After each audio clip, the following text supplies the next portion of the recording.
जमात, political जमात, इमरान खान को जिसके नाम का वोट पड़ा वो असम्बली में अल्हम्दुलिल्लाह पूरी इज्जत और सुरखरुई के साथ वापस आई है। उस जुल्म के बाद वापस आई है जिस जुल्म को आपने खुली आंखों से देखा, और ये जुल्म हमसे किसी और ने नहीं रवा रखा। इधर ही की पुलिस थी, यही हमारा इलेक्शन कमीशन था जिसके आगे हम जाके बिलबिलाते थे, जिसके सामने हम स्क्रूटनी करने नहीं जा सके। यही आरओस थे जिनकी मौजूदगी में हमारे साथ ये जुल्म रवा रखा गया। हमारे पेपर रिजेक्ट किए जाते थे, हमारे पेपर उठा लिए जाते थे, पीटीआई का नाम सुनना मुश्किल था, पीटीआई लिखा हो तो हमारे पेपर छीन लिए जाते थे। आज इस सुप्रीम कोर्ट का मैं शुक्रिया अदा करती हूँ कि अवाम की जो वोट की तर्जुमानी थी उसका हक इन्होंने अदा किया, आइन की स्पिरिट को अपहोल्ड किया, जमहूरियत को रीइंस्टेट किया। पूरी तरह अभी भी नहीं वापस आई। मैं अभी भी सुप्रीम कोर्ट की तरफ देख रही हूँ कि जो इलेक्शन कमीशन जो इलेक्शन की इन्वेस्टिगेशन की पटिशन इमरान खान साहब की पेंडिंग पड़ी है उसको भी अर्जेंट बेसिस पे लगाएं और तहकीकात फौरी तौर पे करें। मैडम, ख़वातीन की जो महसूस नशस्तें हैं उनकी लिस्टों को भी जिम्मेदारी भी आपको सौंपी गई थी, किन किन का नाम उसमें शामिल है और कब तक अनाउंस हुआ? देखिए जी, ये तो पार्टी ने अब डिसाइड करना है। यही आपके सामने सारी पार्टी की वो ख़वातीन है जब रिजर्व सीट्स नहीं भी थी तब भी इन्होंने ना, आपने देखा है 48 डिग्री टेम्परेचर में ये मुल्तान भी पहुंची हुई थी, ये रहीम यार खान भी गई, ये राजनपुर भी गई हैं, ये मुजफ्फराबाद अगर आप कहें कि इलेक्शन है या कश्मीर में ये वहाँ भी जाती हैं।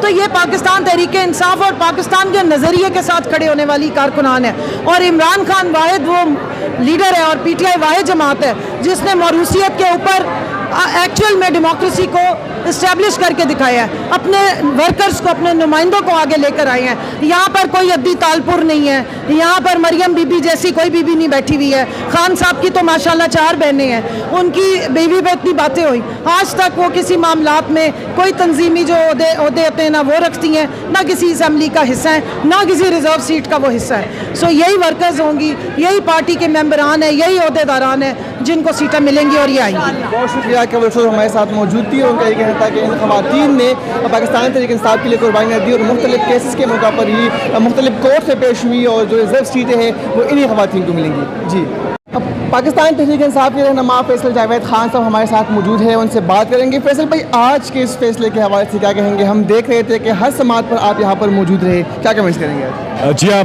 बहुत ज़बरदस्त फैसला है। उसकी वजह ये है कि जब बल्ले का निशान लिया गया तो सिर्फ एक तो वो गलत फैसला था, लेकिन निशान लेना था, नामो निशान ले लिया, यानी कि पीटीआई का भी नाम ले, वो पीटीआई कैंडिडेट्स थे।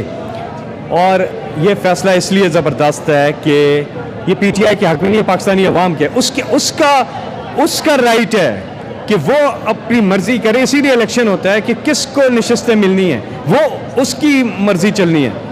तो ये पाकिस्तानी अवाम के हक़ में फ़ैसला आया है, उनके वोटर के हक़ में फ़ैसला आया है। इससे जो है हमारे मुल्क में जमहूरियत मजबूत होगी। अगर खुदा न खासा इसके बरक्स फैसला आ जाता फिर तो इलेक्शन की ज़रूरत ही नहीं थी, फिर तो इसी तरह होता, फॉर्म 47 हो गया, रिजर्व सीट्स हो गई, इसी तरह होती। ये बड़ा ज़रूरी फ़ैसला था और एक माइनॉरिटी गवर्नमेंट मेजॉरिटी में बदल जाती खुदा न खास्ता, तो इसलिए ये ज़रूरी है। और इमरान खान साहब, हम आपके एहसानमंद हैं। क्यों?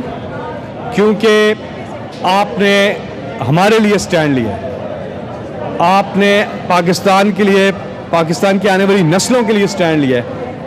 आपको ख़ास तौर पर खराज तहसीन, और इंशाल्लाह अभी थोड़ी देर के बाद बुशरा बीबी और इमरान खान का जो इद्दत का केस है उसमें भी इंशाल्लाह वो बाइज़्ज़त बरी होंगे। अच्छा, नेक्स्ट प्लानिंग क्या है पाकिस्तान तहरीक इंसाफ की? जो लिस्ट थी क्या वो बन गई है या बना ली गई है? जो महसूस सीटें हैं उनकी लिस्टों के हवाले से मेरा ख्याल है अभी तफसील तो मैंने इस फैसले की आएगी, लेकिन मेरा ख्याल है कि जी लिस्टें जो है मेरा ख्याल है 15 दिन का टाइम दिया उन्होंने कि जी 15 दिन में आप फ्रेश लिस्टें जमा कराएँ।